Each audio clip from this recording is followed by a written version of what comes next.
Bonjour, je m'appelle Rosalie et je suis tutrice en français. Aujourd'hui, nous allons voir les différentes façons d'écrire le mot c'est. On va débuter avec C''est.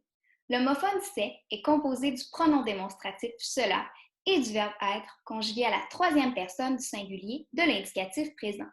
Il est possible de le remplacer par cela est. On va aller voir les exemples suivants. C'est très beau. Ici, nous avons notre homophone c'est et il est possible de dire cela est très beau. Alors, on écrit notre homophone de la façon suivante, C''est. C'est réussi. Nous avons notre homophone et il est possible de dire cela est réussi. Alors, nous écrivons notre homophone de la façon suivante, C''est. Pour l'homophone S''est. Donc, l'homophone c'est est composé du pronom personnel ce et du verbe être. Le verbe être est conjugué à la troisième personne du singulier de l'indicatif présent. L'homophone c'est est placé à la suite du sujet. Il est aussi placé devant un participe passé. Premier exemple, il s'est fait mal. Ici, nous avons notre homophone et juste devant, nous avons le pronom il qui est le sujet. À la suite de notre homophone, nous avons le participe passé fait.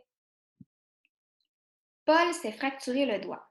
Donc, ici, nous avons notre homophone juste devant notre sujet qui est Paul et à la suite de notre homophone, nous avons le participe passé fracturé.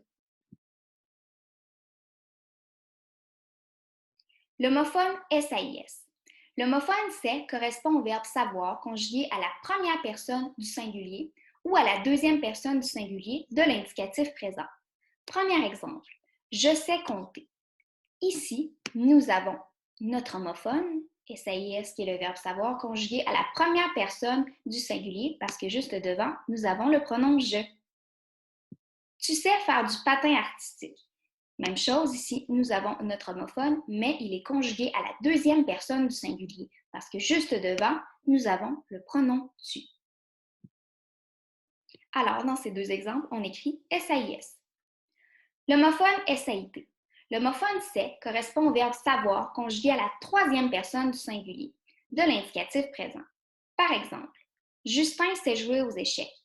Ici, nous avons notre homophone SAIT, qui est le verbe savoir conjugué à la troisième personne du singulier, parce que juste devant, nous avons le nom Justin qui se réfère au pronom il. Il sait jouer aux échecs. On écrit SAIT.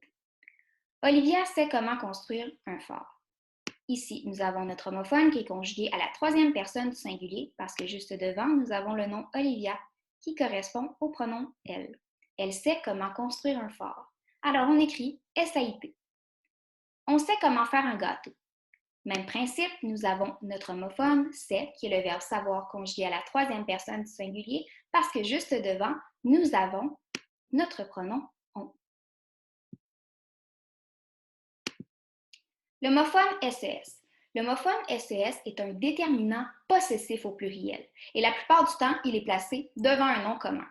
Lucas attache ses souliers.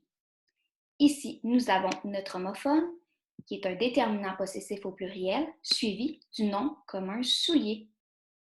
Les souliers appartiennent à Lucas, alors on écrit SES.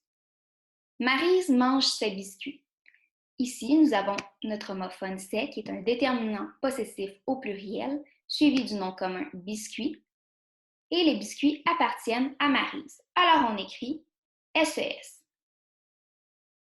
L'homophone CES. Donc l'homophone c'est est un déterminant démonstratif au pluriel, et la plupart du temps, il est placé devant un nom commun. Premier exemple, ces chiots semblent gentils. Nous avons notre homophone c'est à la suite de notre homophone, qui est, je le répète, un déterminant démonstratif au pluriel, nous avons le nom commun chiot. Dans la phrase, les chiots appartiennent à personne en particulier, alors on écrit CES. Sur la plage, je vois ces petits coquillages. Ici, nous avons notre homophone c'est, qui est un déterminant démonstratif au pluriel, suivi, dans ce cas-ci, de l'adjectif petit. Le groupe du nom est ces petits coquillages. Et les coquillages appartiennent à personne en particulier, donc on écrit CES. Sur ce, j'espère que vous avez apprécié cette leçon. Je vous souhaite de passer une excellente journée. Au revoir.